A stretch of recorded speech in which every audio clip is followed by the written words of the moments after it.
Fala galera, beleza? Eu vou ler mais um livro da Bíblia, agora é Gênesis capítulo 47.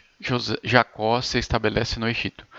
José foi dar as notícias ao faraó: meu pai e meus irmãos chegaram de Canaã com suas ovelhas, seus bois e tudo que lhes pertence e agora estão em Gósen. Depois escolheu 5 de seus irmãos e apresentou ao faraó.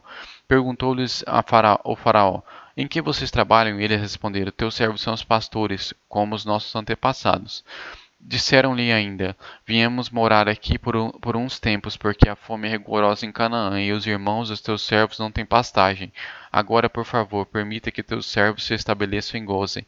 Então o faraó disse a José: seu pai e seus irmãos vieram a você, e a terra do Egito está à sua disposição. Faça o que com que seu pai e seus irmãos habitem na melhor parte da terra, deixe-os morar em Gósen. E se você vê que algum deles são competentes, coloque-os como os responsáveis por meus rebanhos. Então José levou seu pai Jacó ao faraó e apresentou a ele. Depois Jacó abençoou o faraó e este lhe perguntou: quantos anos o senhor tem? Jacó, Jacó respondeu ao faraó: são 130 os anos da minha peregrinação. Foram poucos e difíceis e não chegaram aos anos da peregrinação dos meus antepassados. Então Jacó abençoou o faraó e retirou-se. Jacó instalou seu pai e seus irmãos e deu-lhes propriedades na melhor parte das terras do Egito, na região de Ramassés, conforme a ordem do faraó. Providenciou também sustento para seu pai, para seus irmãos e para toda a sua família, de acordo com o número de seus filhos, dos filhos de cada um. Os anos de fome. Não havia mantimentos em toda a região, pois a fome era rigorosa. Tanto no Egito como em Canaã desfaleciam por causa da fome. José recolheu toda a prata que circulava do Egito em Canaã, dando como pagamento do trigo que o povo comprava, e levou-o ao palácio de Faraó. Quando toda a prata do Egito e de Canaã se esgotou, todos os egípcios foram suplicar a José: dai-nos comida, não nos deixe morrer só porque a nossa prata acabou. José lhes disse: tragam então seus rebanhos, e em troca lhe darei trigo, uma vez que a prata de vocês acabou. Eles trouxeram a José os seus rebanhos, e eles lhe deu trigo em troca de cavalos, ovelhas, bois e jumentos.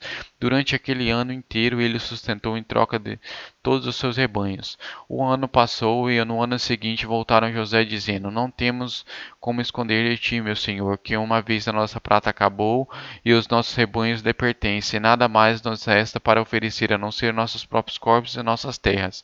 Não deixe que morramos e que as nossas terras pereçam diante dos teus olhos.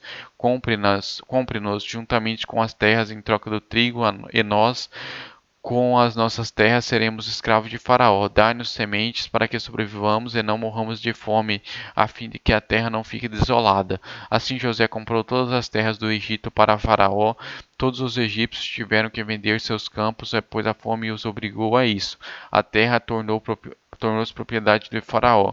Quanto ao povo, José o reduziu à servidão de uma a outra extremidade do Egito. Somente as terras dos sacerdotes não foram compradas, porque por lei essas recebiam sustento regular do faraó e disso viviam.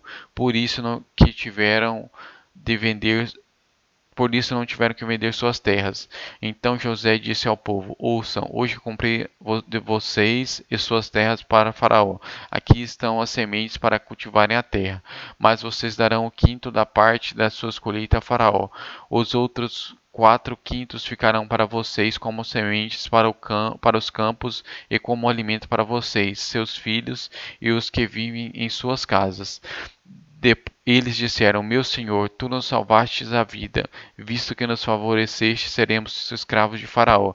Assim quanto à terra, José estabeleceu o seguinte decreto no Egito, que permanece até hoje: um quinto da produção pertence a Faraó. Somente as terras dos sacerdotes não se tornaram propriedades do Faraó. O último desejo de Jacó. Os israelitas se estabeleceram no Egito, na região de Gósen, lá adquiriram propriedades, lá proliferaram e multiplicaram-se muito. Jacó viveu 17 anos no Egito. e seus anos da sua vida chegaram a 147. Aproximando-se a hora da sua morte, Israel chamou seu filho José e lhe disse: Se quer agradar-me, ponha a mão debaixo da minha coxa e prometa que será bondoso e fiel comigo. Não me sepulte no Egito. Quando eu descansar com meus pais, leve-me daqui do Egito e sepulte-me junto a eles. José respondeu: Farei como o Senhor me pede. Mas Jacó insistiu: Jura-me. E José lhe jurou, e Israel curvou-se apoiado em seu bordão. Isso é o 47º livro da Bíblia, Gênesis capítulo 47.